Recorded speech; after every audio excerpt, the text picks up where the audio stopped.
Hey everyone, I'm just leaving the State House. Went to Capitol Clarity this afternoon. Listened to Brandon Wolf. If you haven't been to Transparent Idaho, it's a great website. It was a great presentation by him. And then I was met by Patrick Pline, I think is his name, from CPAC. I just found out that it was founded by William F. Buckley, which is a whole different other can of worms. But some of the stuff that he was talking about was really important, relating to sovereignty and things of that nature. And he was talking about fentanyl. It's a really big issue for people in Idaho. By the way, I should have given you pictures. There were probably 50 or 75 people in law enforcement in uniform that were there. My first question would be, are they being paid tax money while they are testifying in opposition to fentanyl? The first thing I wanted to say is that I'm by no means in favor of drugs at all.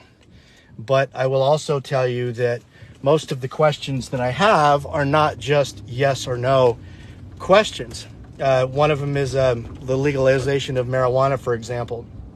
I by no means advocate for, smoking weed, being intoxicated, causing problems, endangering somebody else's life. But it's weird how somehow the inconsistencies are ignored by the government, like the collusion between Big Pharma and the government, and watching television. And the only thing that you watch today are things pertaining to the fact that you just need this new drug to be able to save you. So if we were going to end up doing that, and I'm not saying I'm in favor of that either, but at least we would have to be consistent in understanding the fact that some of these psychotic medications that cause depression and suicide openly would be more dangerous than some of the things that the citizens are actually doing on their own, whether it's marijuana or something else, and also depending on usage as well. I do have friends in law enforcement, so I do have to understand that position.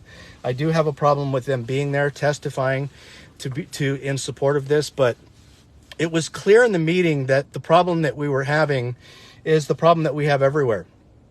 Everybody recognizes we have problems, and everybody's answer is Band-Aids. Oh yeah, let's just have another law created that empowers the government and restricts the rights of the people. Let's just do that, okay?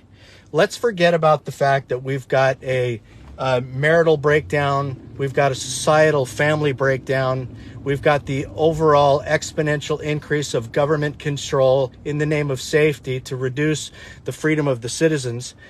And I think that's the essence of where it is.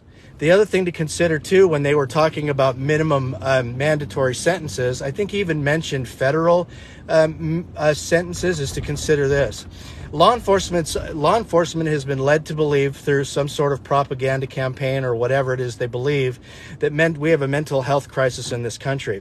We don't have a mental health crisis in this country unless it was probably created by the government. And I could go into a separate video on what that's all about.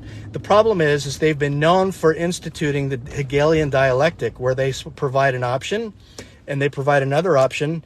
And then they have this come up with this problem or create fear in people. Then they come up with this alleged solution, which is most likely a compromise between the first position they submitted and the second. But now what we have is law enforcement that believes that their sole duty is to be able to protect, to keep people safe rather than keep people free. And this is absolutely detrimental to our society. But in the room, when I had testified, I had basically said they wanted to be able to pass this bill, and I think it's HB 67. I'm not sure. Place is packed.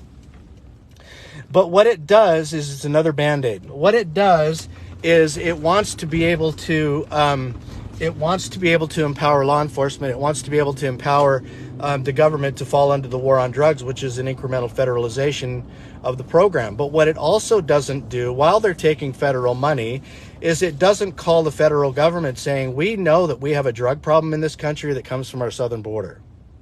Yeah, we have recipients on this side of the border for sure. But if that spigot, if the federal government would end up shutting down the borders, how much would we have in the way of drugs in this country anyway? I mean, the open borders has created to multiple forms of multiculturalism, this sort of weird democratic majority where the will of the minority is completely squandered, which is the antithesis of a constitutional Republican form of government. But we see no effort to be able to control the federal government in their desire to be able to leave the borders open and allow drugs to be brought across the country, but to be able to be held accountable for the basic job that the feds are supposed to do while closing off our border. If our borders are vulnerable, why is it always the small guy that gets slapped around by the government, and it's not the states that are holding the federal government accountable going, hey, we got a drug problem in this country, and we can prove that it comes from the border.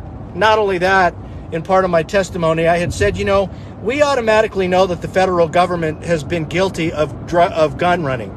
Who's to say they're not guilty of drug running as well?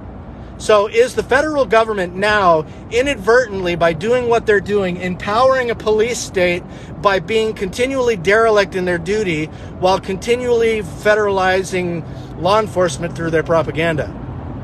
So I know this isn't going to be a very big topic for anybody that's on video, but just in case you're wondering, the statehouse is full of cops, and they want nothing more than to be able to stop the war on drugs that they think that they're somehow going to be part of the solution on, which they're actually part of the problem.